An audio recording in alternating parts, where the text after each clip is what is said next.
What's up, party people? Today we're looking at Dekaron's Power Unleashed update, which brings us some really interesting new content, including a new cap on critical hits, as well as the ability to socket gloves. Make sure to like the video, subscribe, and hit that bell icon so that you don't miss any of this epic content.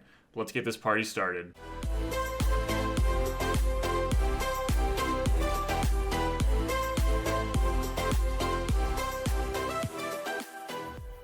So this is a pretty big change to the game, guys.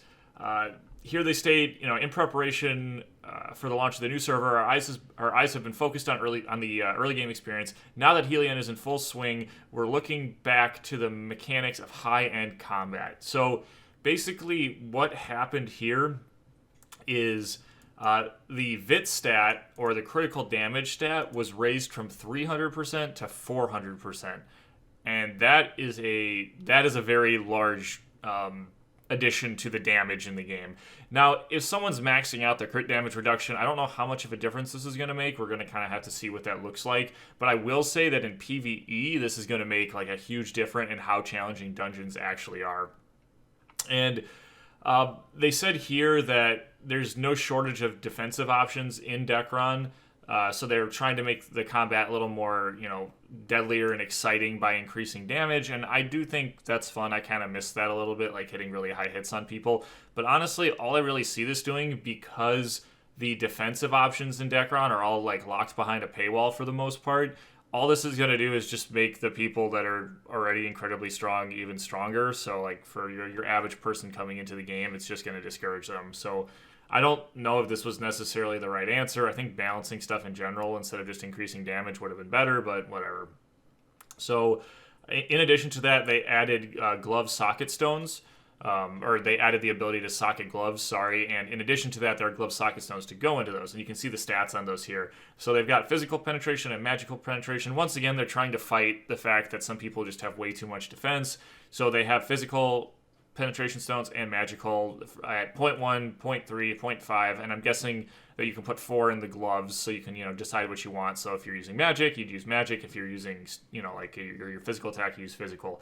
One thing that I think is really cool is usually when they add like a new PvP item to the game or something that you need for PvP, you always have to pay for it. But they actually added 4 places where you can farm these stones. So I'm actually really happy to see that they didn't just put it in like a random box or put it in the platinum box, to actually make it available to all players. Big thumbs up, at least from me in terms of that. Now, one thing I don't like is that since they increased vitality, they're just like, oh yeah, sure, we'll just throw VIT stones into the platinum box and the gold box, and it's just like, okay, great. And these are for costume crests.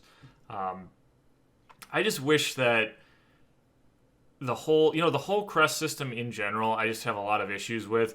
I think the crest system itself as an idea is fantastic. You can have these cool looking costumes and people can customize it in any way they want. The problem is that you can't customize it in any way you want, because most of the gems, like, you can only pay to get them. So like, most players coming to the game, like, it's just not going to be readily available to them.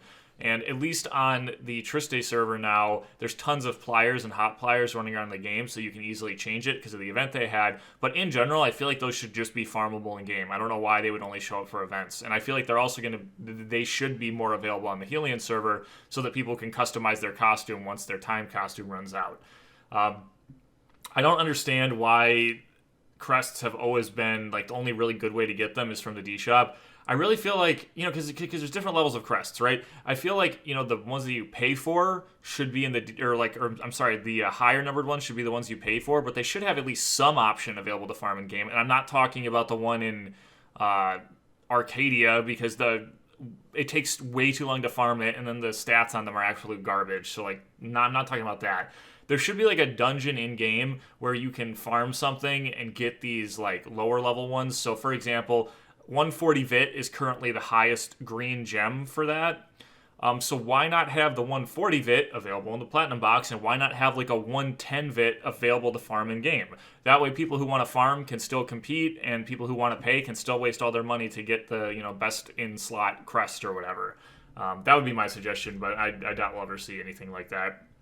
Helion has continued to increase its XP bonus, and that's really cool. It's been making leveling really easy, so if you haven't already made a character on Helion, you should jump in and play it. I'm having a ton of fun on the server, and I know a lot of other people are too. I do want to mention as well, too, with Vit being raised from 300 to 400%, probably tomorrow I will have a video of testing out the new max damage of my wizard, so you guys can look forward to that as well.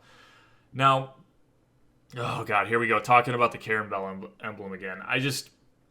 Alright, let me read this and then I'll tell you how I feel. It turns out that the legwork required to unlock the highest level of the Karen Bell emblem was quite a bit higher than mortal legs could manage. Yeah, no duh. Go ahead and watch my last update video, guys, and you can see how I calculated that getting this is actually impossible. And even though they're adding the drops in for another 2 weeks, it's still impossible to get it unless you spend money. So what they're saying here is just, I don't know, it's still bad. It's just like, you're not going to get a max emblem on... or you're not going to get a max Karen Bell emblem unless you spend money. So it's not quite a bit higher than mortal legs could manage. So are you saying that, you know, the only way to not be immortal is to spend money? Oh, great. Let's stroke more egos and make people Dekaron gods because they spend money. Sounds like a great idea to me. Anyway, I'm still angry about that. I'm not going to talk about it anymore.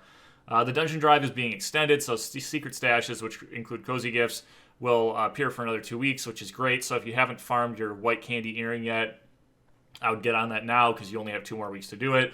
Connection rewards are staying the same. I'm fine with these. I just think the Karen Bell emblems or the Karen Bell fragments should be higher, but other than that, you know, that's been totally fine.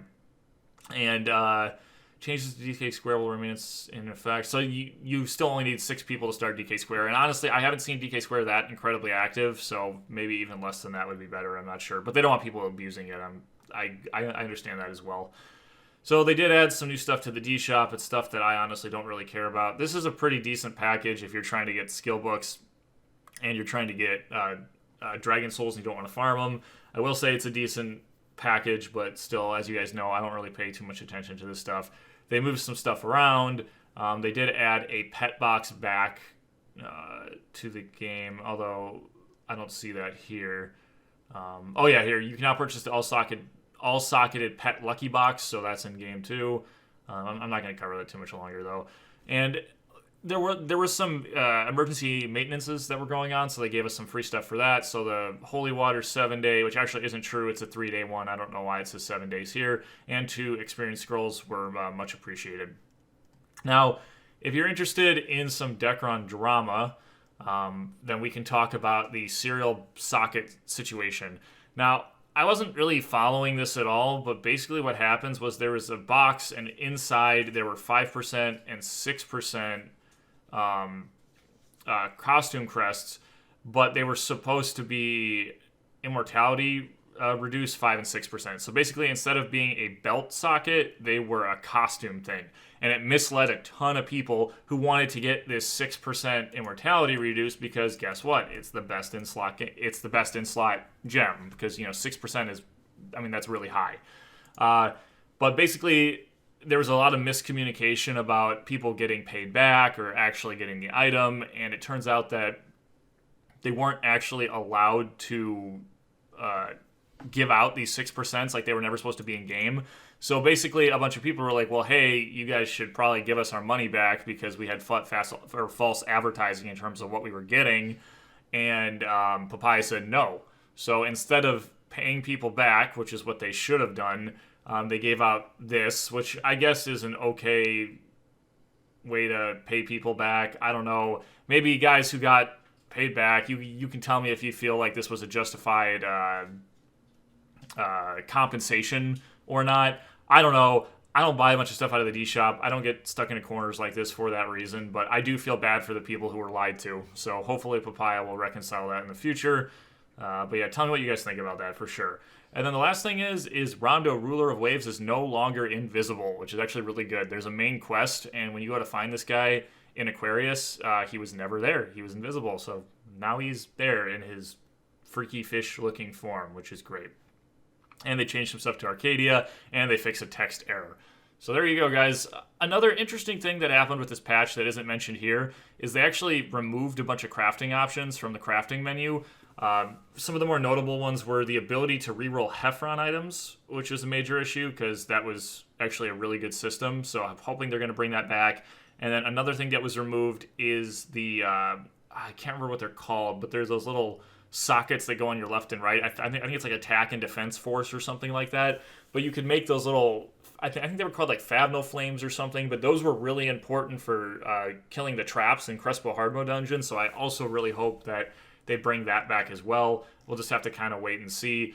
There was a post in the Discord about that, and we're kind of waiting to hear back on whether or not they're going to be re-adding that stuff to the game.